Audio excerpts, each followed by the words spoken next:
This is Father Gregory Pine. And this is Father Bonaventure Chapman. And welcome to Godsplaining. Thanks to all those who support the show. If you enjoy Godsplaining, please consider making a monthly donation on Patreon. Be sure to like and subscribe to Godsplaining wherever you consume your podcasts. Now, Father Bonaventure. Consume podcasts. That sounds so... Consumeristic? Well, I don't know. I just like, fill my mouth with them. But I don't know what else you would say. Take in your podcast? Take in your, receive. Because it's not just listen. It's also listen and view because of the YouTube thing. That's part of the reason for which we crafted it as we did. No, that's right. Wherever you get your podcasts. Yeah, that's... Maybe consume is like a little too elevated for get. I have to switch to Latin or something maybe. Yeah, wherever suscipiant podcastes vostros. Yeah, perfect. Yeah, that'll work. Yeah. So we'll work that in for the next time. Yeah, that's right. Perfect. All right, so in this episode, we're going to talk about art. But before we talk about art in a way that may or may not be helpful to our listeners, we should talk about art in a way that may or may not be traumatic for ourselves. Oh, yeah. So in your esteemed life as an artist or as an aspiring artist, are there any formative moments or formative memories? Yes. So I remember I was up in Canada. We would go up for the summers. There's so much to say. One, because I'm colorblind, and two, because I love art. I just absolutely love paintings. It's the most important thing in the world, really, is beauty and art. Other than personhood, Persönlichkeit. So we took art classes in Canada. We lived up in the summer, and one, the colors are tricky. So I realized that I was colorblind because I was doing paint by numbers at one point and took home this like October Halloween thing to my mother, and she said, "Oh, honey," because she realized like it was all greens and browns, and I couldn't do that sort of thing. Which is funny because it's paint by number, but I wasn't looking at the little, those little words on crayons, little names. Those are for me. Most people don't they just grab a crayon. Right. Whereas for me, it's like a game. It's like, let's see, did I get the right one? But in painting, we would take art classes, and so I painted. Not a good painter at all. But my grandparents put the artwork up in their house in Oregon, in the beach. You might know this story. Yes. You might have. In fact, I think you've seen these things.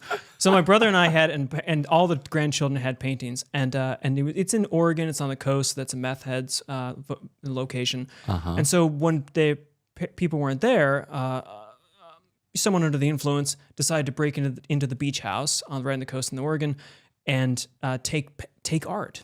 And so got caught in the act of taking this art. And my uncle enjoyed this to no end. He just absolutely loved this. To remind me, he said, "Don't worry." He understood the value of your art, so he left your pieces on the wall. Everyone else's art was lined up, stacked up, and ready to go, but yours, he just couldn't bring himself to take. Wow. That is if that gives you an indication of my greatness as an artist. Of the painted word.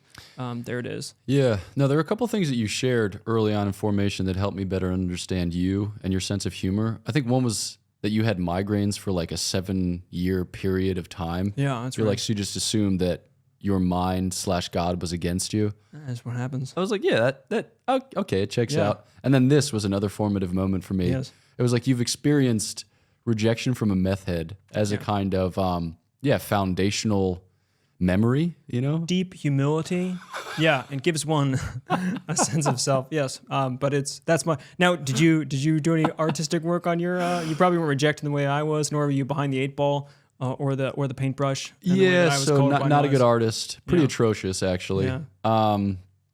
There was one thing that I thought I did moderately well, and it was I think in 7th or 8th grade, if memory serves, because it felt middle schooly.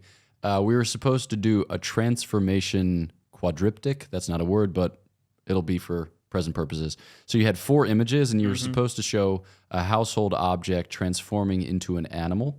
And I started with a baseball mitt, and I transformed it into an elephant. And after I finished the elephant, I was like, it's not the worst elephant I've ever drawn. Wow. Now, mind you, it was the first elephant I'd ever drawn, so... And you just stopped there. Whatever. Yeah. But then every opportunity, basically, that I have had to draw an elephant in the time since, which, significant amount of time has elapsed, 21 years, I have. So you may remember when we were on our most recent scheduling Zoom call, Yes. You used the whiteboard feature on that Zoom call. I did. Yep. And you drew an elephant. And I drew an elephant. Now See? it makes sense. Origin stories. There it is. Look at that. Wow. So yeah, I mean, Wolverine was made out of toxic ooze, and I was made out of a foundational elephant memory. Yeah. That's it. Okay, so in this episode, we're going to talk about art, specifically modern art. Yeah. Okay, so I think a lot of people approach art and they think, not exactly sure what's going on, but this seems nice and this seems less nice. Now, do you have any basic experience or foundational experience with modern art, something that drew you to it or repulsed you from it that is, a big part of this conversation? Yeah, I suppose when we think of modern art, and we'll define and make some talk about this, I think everyone kind of knows what it is when you say, oh, modern art, the stuff that's in MoMA, the Modern Art Gallery and Museum of Modern Art in New York, or it's that junk that's laying in the front of a big old art building that apparently is also art. There's some kind of, you kind of know what it is, and maybe we'll talk about what we might mean by it, but modern or contemporary art, although let's keep to modern. When I grew up in Buffalo, New York, and there was a beautiful art gallery there because Buffalo used to be a big city. Used to actually have arts and culture and that, and we're getting back. But it took a downturn with the grain elevators and the steel mills, whatever. Mm-hmm. And we had the Albright Knox Gallery, which was exceptional for Buffalo, for that kind of city, art gallery. But specialized in modern art. Really great collection. Has Rothko's, Clifford Stills. I think it's got Franz Klein's in there, Newman's, whatever. It's got a lot of modern art. So when my parents were members of the gallery, my sister is actually a good artist. She can actually paint and create and this sort of thing. Good at the plastic arts as well. So she took classes there. We would go down and frequently visit this museum. And so I was always wandering by in through rooms that had walls painted with stripes on them that you couldn't touch, or like trash in a corner that looked like you should call someone to clean it up, but it wasn't trash in the corner. It was actually a piece of art.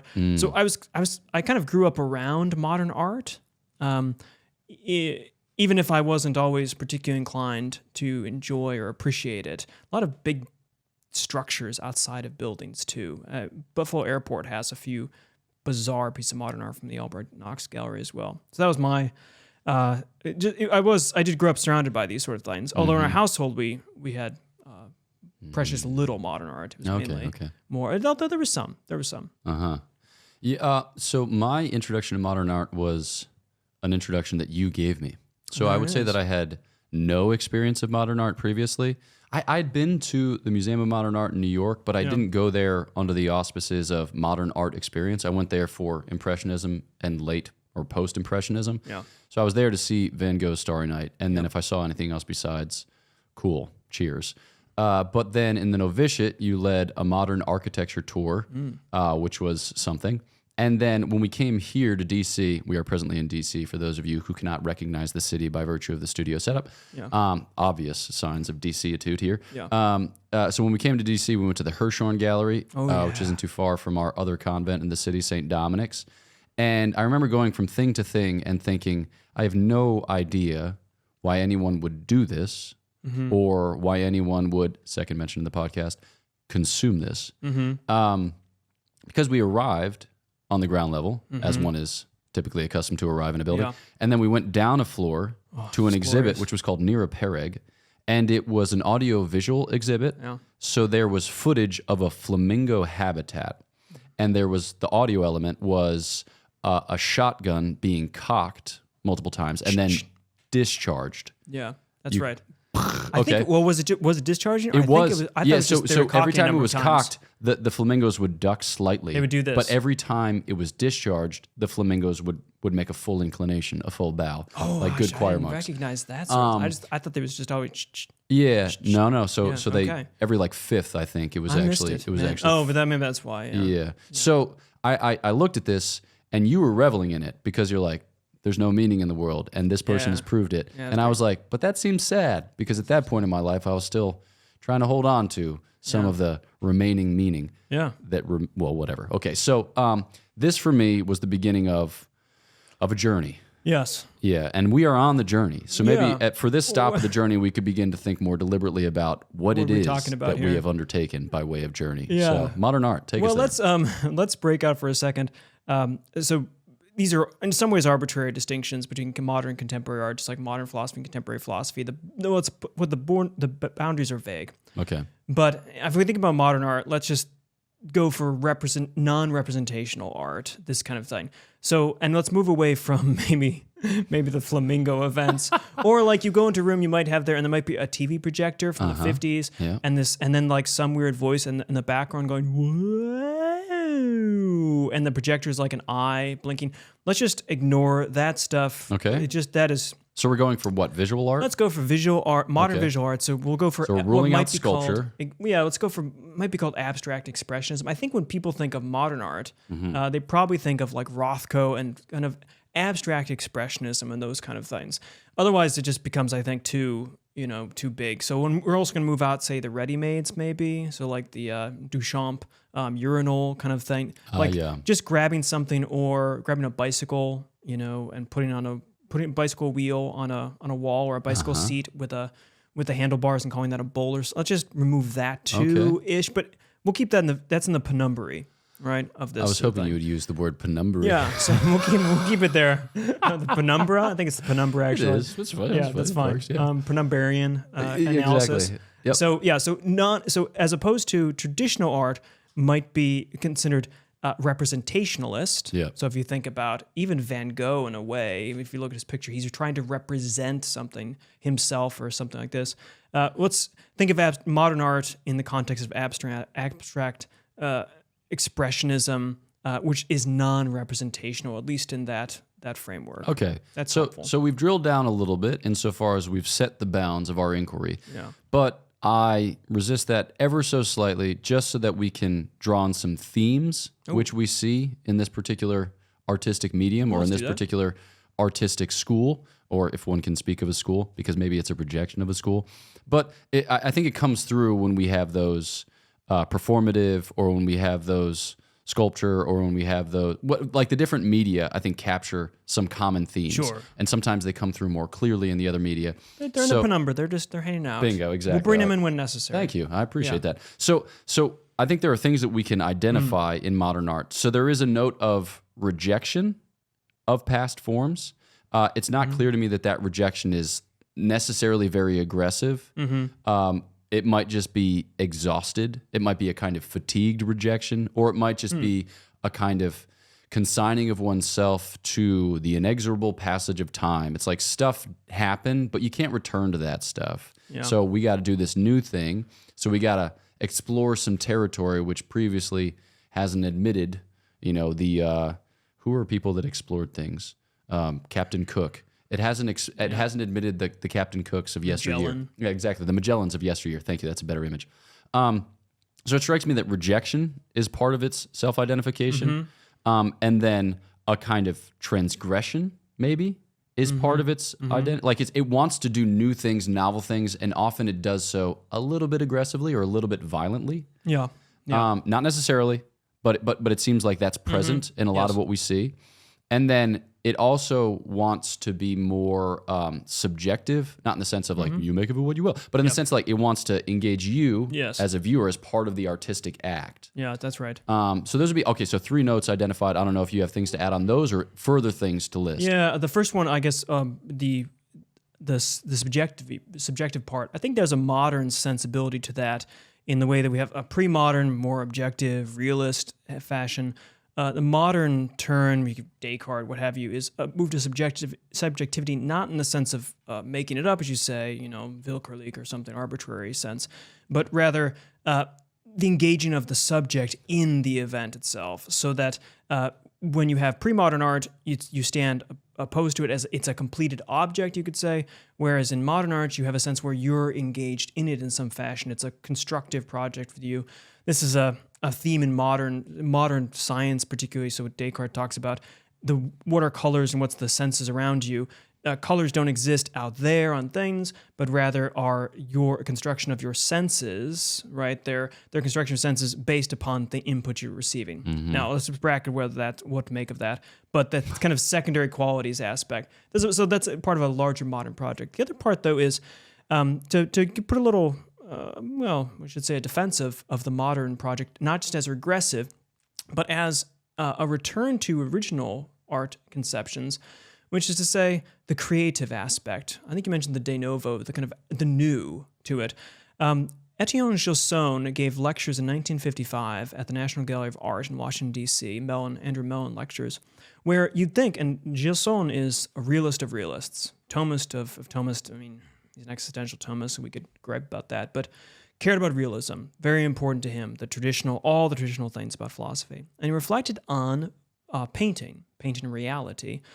And there he defends at the end of it modern art as being a return to what art ought to be, which is the freedom of making new beauties, new beautiful objects.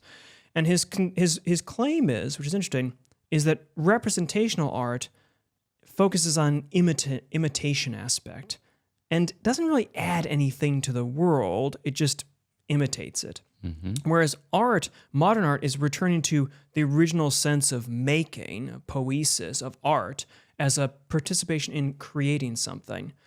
And so he encourages in the lectures us to be less concerned about modern art as against anti-representational, but rather to think of pre-modern art, representational art, as anti-creative. And that the point of art is actually to create something, and not in the way that God creates out of nothing, because you're still creating out of your experience as something, but to do something new, the de novo aspect. And in that way, modern art focuses less on, you could say, imitating nature qua representing it, but imitating freedom in the sense of the human act of doing something new, choosing the aspect on freedom as opposed to, say, necessity or nature. And I think there's something profound about that, and I'm sympathetic to the fact that modern art in its abstraction is trying to create, not just regress against something, our freedom against something, but freedom for something, a sense of creating a new reality that then is supposed to tell something about reality otherwise. Not just repeat it, but rather tell it anew, that kind of thing. Okay, so I think that you tend to be more sympathetic to modern artistic inspiration and production than I am.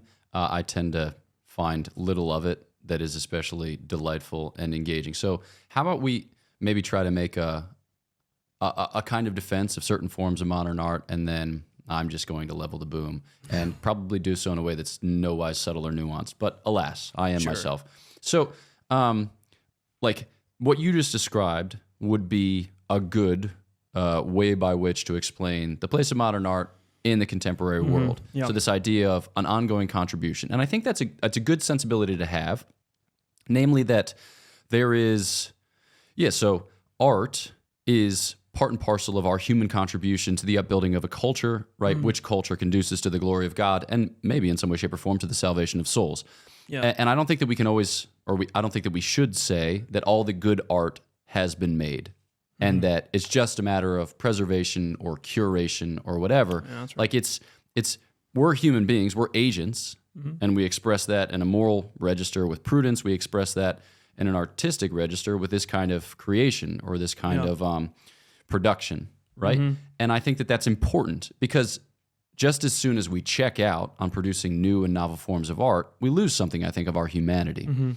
Now, modern or contemporary art goes about it in a particular way, and I don't know if we want to adopt all of those presuppositions. Yeah. But we can't deny the fact that we are, in this time and in this place and in these circumstances. Like we are 21st century people, and we can't try to live in another century without some serious violence visited upon ourselves. So I don't know what you think about that. Well, I think you're right to say bring up the dangers here, right? Because so we talked about make the nature versus freedom distinction, which of course we might think is in itself a modern distinction, of course. But let's just hold it for now and say with nature as representation, you're just following the pattern, and the beauty of it is dependent upon, in a sense, the pattern itself, the form.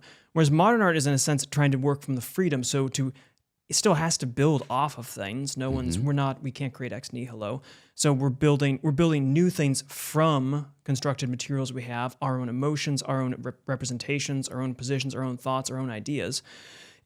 But it's more freedom. I should say freedom is more the engine of this, the will, as opposed to the intellect, if we want to do the other side.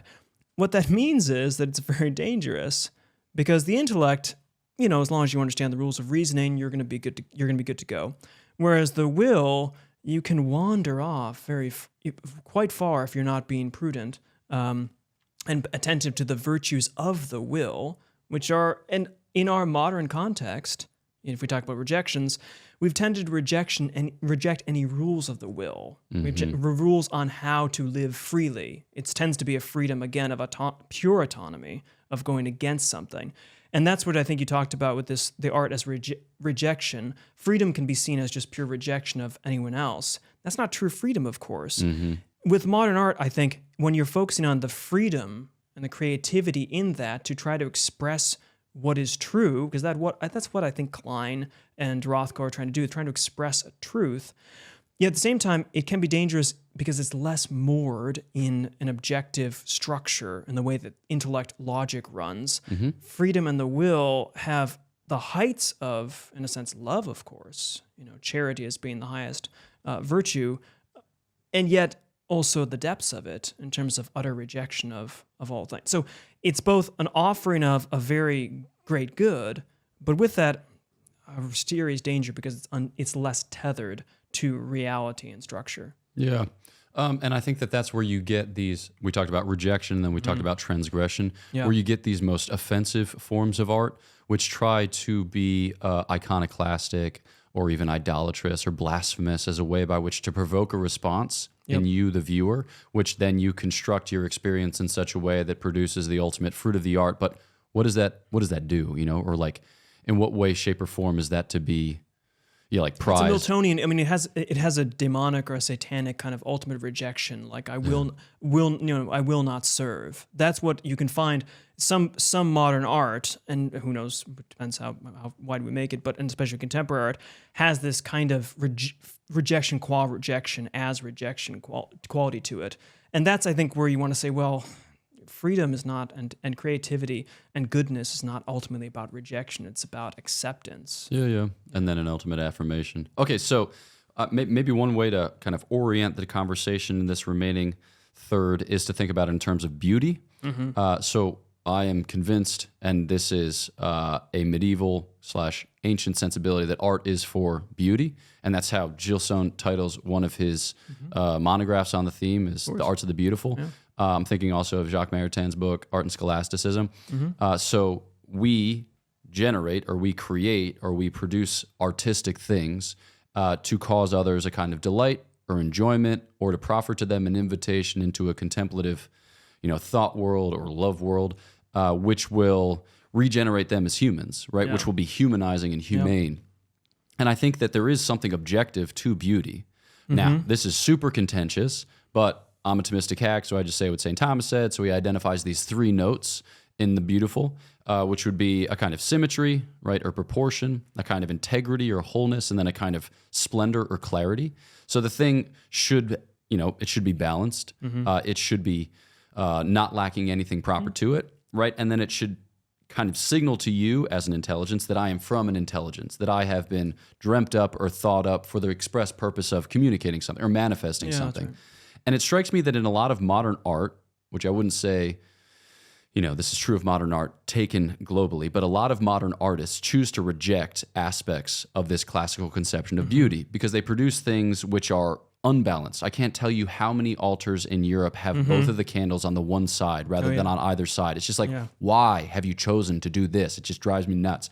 Or they choose to do it in a way that's disproportionate or unbalanced. Like you've got this ciborium and the lid barely goes on because somebody has chosen to shape it as like a depressed jelly bean rather than just as a bowl, which it was meant to be a bowl. It's just like, oh. Yeah.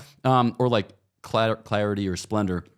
This idea that it's from an intelligence and to an intelligence. It's like they want to show something that's more basic or cosmic or amorphous rather than what these more 16th, 17th, 18th century refined Italian or Dutch representations, which strike them as pertaining to an age of hierarchy and kingship and blah, blah, blah. So it seems like a lot of modern artists are pushing back against that, but I don't think that need necessarily be the case. So what do you think? No, that's right. I think, those aspects that Thomas brings up and the tradition brings up, it's to do with the form, I suspect. This is what Baltzar talks about beauty and as the aesthetic value as related to the form, whatever we mean by that, but has some structural components to it, balance, you say, clarity.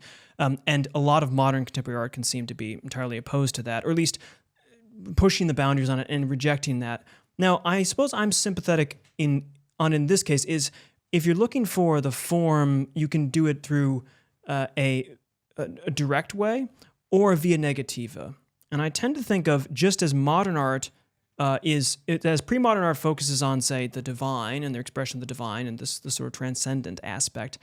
Modern shift, again, is in general towards the immanent frame. It's towards our experience and more anthropomorphic as opposed to theological.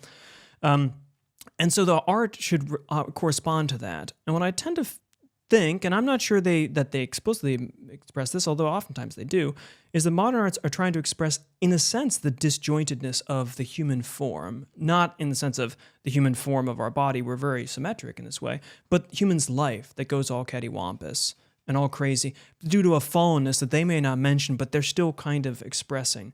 To my mind, the unbalance. Now, in the church, I think this is entirely the wrong point, because at the altar, you don't express man qua unbalanced on the altar of God. This is not. You're supposed to be drawing towards the transcendent, whereas there is beauty and goodness and proportion and all things in just right order. We're supposed to be drawn out of our fallenness to perfection in a way. But in the context of art as expressing ourselves to ourselves, which the artist's job is, I think, at best, to tell truths about who we are, about seeing us and ourselves otherwise and as we truly are, the note of fallenness and the inability of man to sort things out comes out in sort of these unbalanced frames, these lack of perfect precision. Although if you read how a lot of these painters like Rothko, Pollock even, but Klein especially, Mondrian, how they go about this, might look random or just kind of sloppy, but they have lots of studies. To do something in acting that looks spontaneous and natural is extremely hard.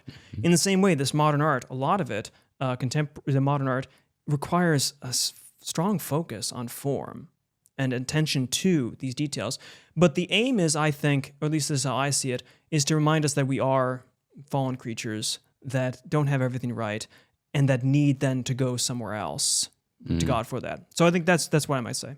Yeah, I guess that last piece is essential, because I suspect that a lot of modern art is completely content to communicate to us that we are fallen and then to leave us there. Yeah. Whereas I think that art, it's not liturgy, but it has a kind of connection with liturgy insofar as it's supposed to orient us in the recognition of our fallen condition towards a salvation, which salvation is not imminent. It's ultimately transcendent. And I think that part of what beauty is able to communicate or to capture is that fact that there is, help that comes from beyond the hills, or that there is a world in which the sin, with which our present experience is tinged, can ultimately be resolved, right? Where it can be healed and where we can be grown beyond it. And I think that, while modern artists might look at more classical, like antique or medieval representational art as like out of touch, I suppose. I think that they're answering different questions. And maybe it's just a matter of recognizing the questions that are being posed. Or asking them, yeah. And asking the questions which are the questions prized by the artists and engaging with them on those terms, and then seeking to, not necessarily construct something from it, but situate. Situate and then be directed to the appropriate horizon. Yeah. So, all right, we only have a minute or two for the rest of the episode, but can you give a couple of recommendations of your favorite modern artists with a brief commendation? Oh, sure. Well, I do like Franz Klein, but I think to be honest, with modern art, in the abstract expressionism, it really is subjective to your own desires. So take us to Busa on this. But if you want a more balanced, someone who is both balanced modern and pre-modern, I think Andrew Wyeth's spectacular. I think he does the modern kind of getting the emotive and drawing you in subjectively to this, and yet he has a very rich realistic dimension to him. So he's a modern and contemporary artist who is doing something that is pre-modern and modern, I think, and very well. Nice. Yeah. Okay. And as for me in my house, I only have artistic preferences downstream of yours insofar as I'm insensate to the artistic until such time as you suggested to me. But Mark Rothko, there's a museum here just across the way, the Phillips Gallery, where they have a Rothko room with 4 big canvases of his. And I think just at the level of pure id, they're terrifying. And I think that they're meant to be such. It's just kind of like domination, as it were, as you, as a viewer, are cowed by fear of the canvas, which has come to wholly eviscerate your thought world. It's like, and then more along the lines of a Wyeth, like Edward Hopper. Yeah. This is, early 20th century, so pertaining to a time and a place. It's kind of like late representational, early non-representational, but the way in which he captures existential doubt or inner conflict and projects that in very simple, modest forms, I find to be really, really captivating. Yep. I put 4 of them up, cheap prints of them, up in my office at one point, and people came into me, or they came into the office and was like, why did you choose these? Why are you so depressed? Yeah, exactly. It's because you have to despair of your life in order to have it saved first. Yeah. All right, so that's what we have prepared. Thanks so much for having tuned in to this episode of Godsplaining. If you haven't yet, please do subscribe to the podcast. Be sure to like, share, and leave a 5-star review. Also, if you're on social media, we'd appreciate if you'd follow the podcast on Facebook, Instagram, Twitter, TikTok, all the good things. And then if you look in the episode description or show notes, you'll find links there for Godsplaining merchandise to be found on our website, but also for Godsplaining events. So at this stage of the game, we're in late May, and you've probably heard at this point our advertising an all-comers retreat. So everyone 21 and over are welcome to a retreat June 16th through 18th in Malvern, Pennsylvania, Malvern Retreat House, just outside of Philadelphia. We fundraised for that, and so the cost of it has come down to a more affordable rate, for which we're super grateful. Thank you, benefactors, for having provided such an opportunity. So we're looking forward to getting together with you there. And then the next retreat is in, the second weekend of August, and that'll be at Brevard, North Carolina. That's a men's retreat for men over 21, and I think we said up to 35. But you can, if you're around 35, you can just send an email, and we'll work out the details. So we're looking forward to those 2 retreats. Again, an all-comers retreat in June and a men's retreat in August.